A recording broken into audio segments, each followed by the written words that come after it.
Buckle up, babes, and grab your wine, because it's story time. For those of you that don't know me, my name is Jessie. I'm a photographer in East Tennessee, and this is a story about how I went on a photography retreat in Utah, and it was a complete disaster. Let's get into it.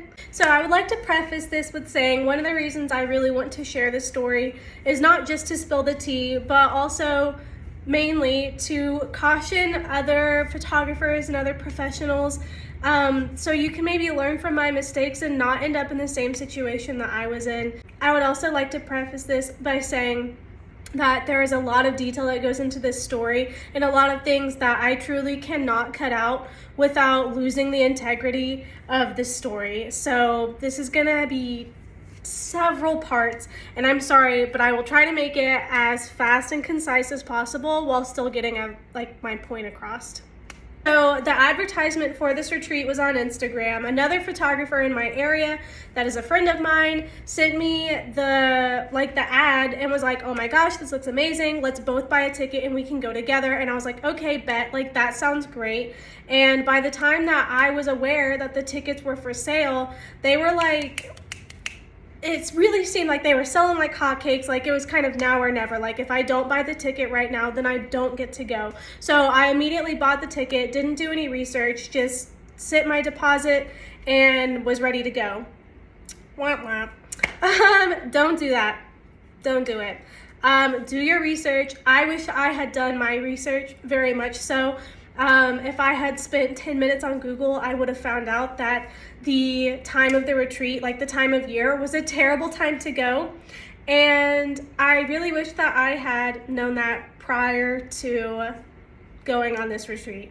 So I have my ticket to this retreat. The girl that I bought the ticket with to go with actually ended up selling her ticket and not going, which that was okay with me. I've traveled to retreats like this across the states before and gone by myself.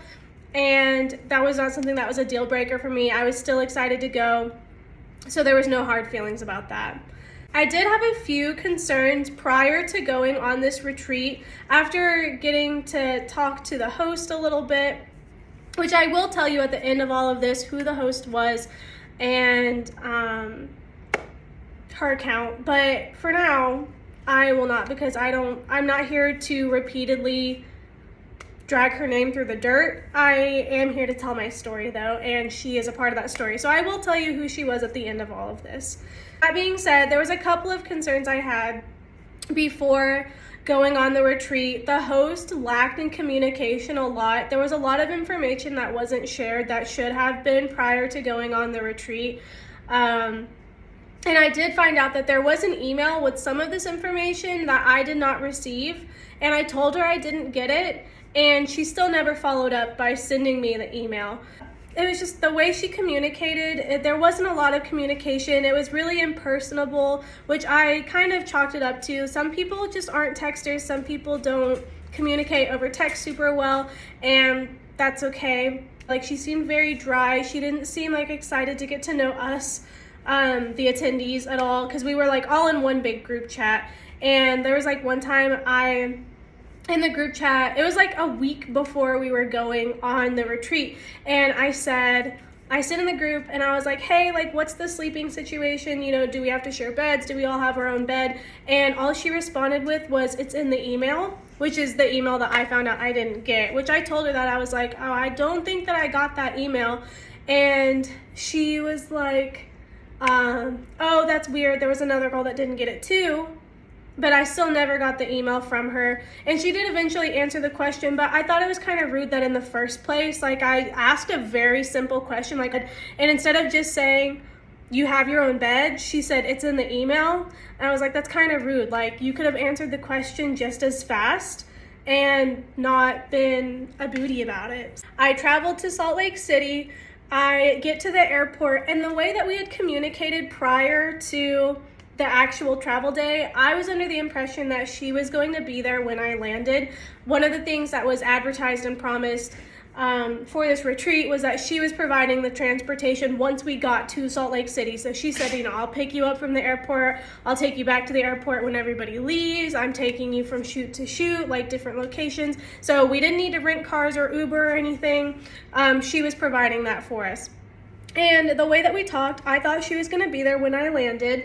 And so I land, I'm like going to baggage claim to get my stuff. And I'm like, where are you guys? Like, I can't wait to meet you. And like, where can I find you? And I find out that she's not there. Her and some of the other girls have already left to go do like the grocery shopping and stuff. And she says, I will be back there around like 4:30 or 5, which at the time it was like 2 or 2:30. So that was like 2.5 to 3 more hours for me that I was going to be waiting for her to come get me. And I was really frustrated about that. Like, I had been traveling all day. I had a layover in Detroit before I got to Salt Lake City. And the last thing I wanted to do was wait 3 more hours to be picked up from the airport. So she did tell me that there was one more girl that was landing like right after I did. And so I was like, okay, her name was Brandy. I was like, I'll wait for Brandy and then maybe we can get the address to the Airbnb and me and Brandy can just Uber there. Because at that point in time, I was under the impression she had told us originally that our Airbnb was like really close to downtown Salt Lake City, that it was like 5 or 10 minutes from the airport. So I was like, what's $20 to Uber there instead of having to wait 3 hours? And I could never get her to send me the address to the Airbnb, which was really frustrating. So at that point, we were just left to wait. She did eventually send the address, but at that point, it was like an hour before she was going to be there to get us anyways. And I was like, well, now I'm seeing that the Airbnb is actually like 45 minutes away from here. So I'd rather just save my money and wait the extra 10 or 15 minutes and get the ride that was being provided. So she finally comes to get us, which I did find out too. Another thing that really frustrated me was that, so they got their groceries, they went to the Airbnb, she dropped the other girls off, and instead of like getting back in the car to come get us, even though she knew we had been waiting several hours for her to come get us, she sat down on the couch and started like doing some work on her laptop. And one of the other girls was like, hey, like they're waiting for you. Are you not gonna go get them? And she was like, oh, I am. I just need to do some stuff first. And I was really frustrated that she knew we were waiting for her, but still like sat down to do her own whatever she was working on. I just thought that was like really rude and inconsiderate. But we finally get picked up from the airport. We get back to the Airbnb, which is not where she said it would be. We were not even in Salt Lake City. We were in a different city, which was confusing to us because we thought we were like 5 to 10 minutes from the airport, and then it turned out we were like 45 minutes from the airport or longer when there was traffic. And I was like, why would she like not just be open and honest about that? Which, remember that, because that'll be important later.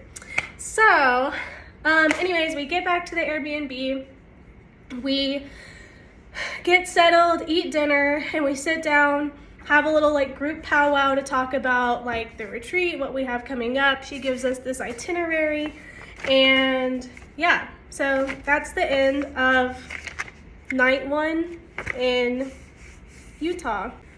Okay, so it is now day 1 of this Utah retreat, and I would like to preface this whole story. It applies to the whole story, but day 1 is where we really start seeing how much lack of research and preparation our host had. I mean, there was so much that we missed out on because she was not prepared and didn't research things. I mean, yes, like the inclement weather, the fact that we should not have even been there in March trying to go to these locations, but also just lack of research in the locations in general. I mean, there was some of them where we didn't even get to them, not because of the weather, but because she didn't know where she was going. It's day 1.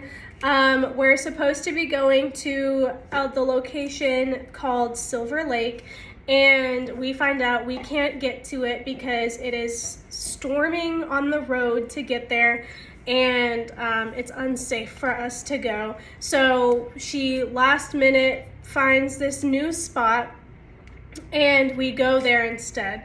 So this is the first location that we were supposed to go to that we did not. And let me show you. So this is the location that she advertised. And this is the location that we got.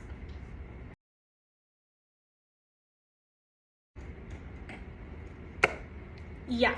So clearly, what was advertised and what was provided is entirely different. I understand that she can't control the weather, but don't advertise a location that is green and luscious and beautiful when you can quickly find out through a little bit of research online that there will be snow and it will not look like that.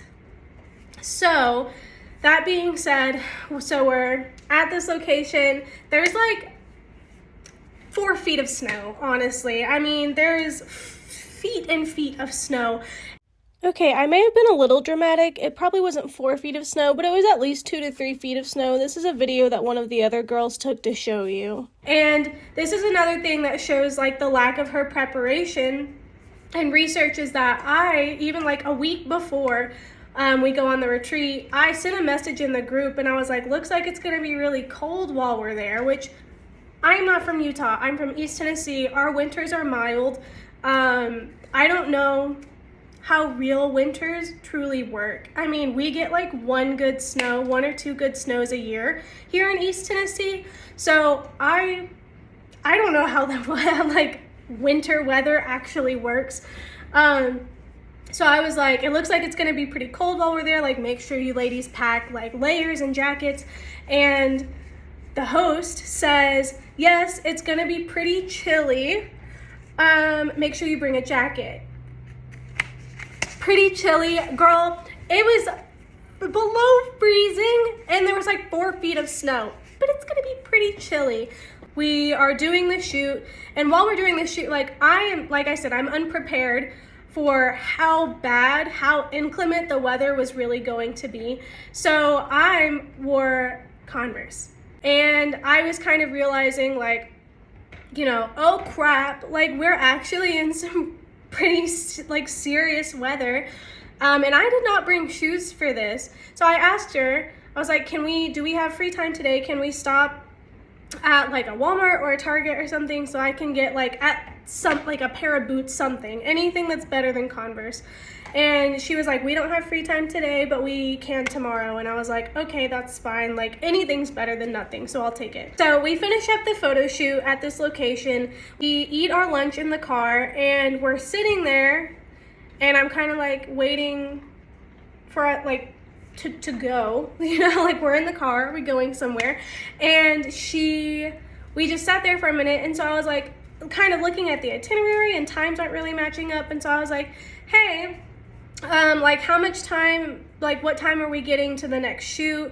And she was like, well, we don't have to leave here for another hour, and then when we get to the next location, we're gonna be like 40 minutes early, like 40 minutes before the models get there.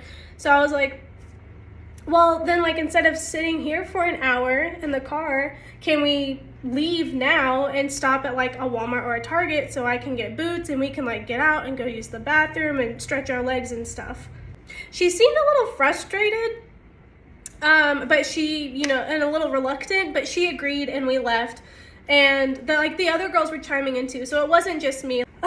We do stop at a Target and I do find boots. Thank the Lord, because my feet needed it. I got boots and extra socks in the Target, and me and one of the other girls are like just kind of like meandering around, whatnot.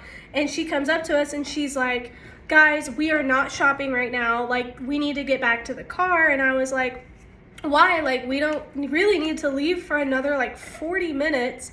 You know, like we're just kind of looking around instead of sitting in the car for no reason.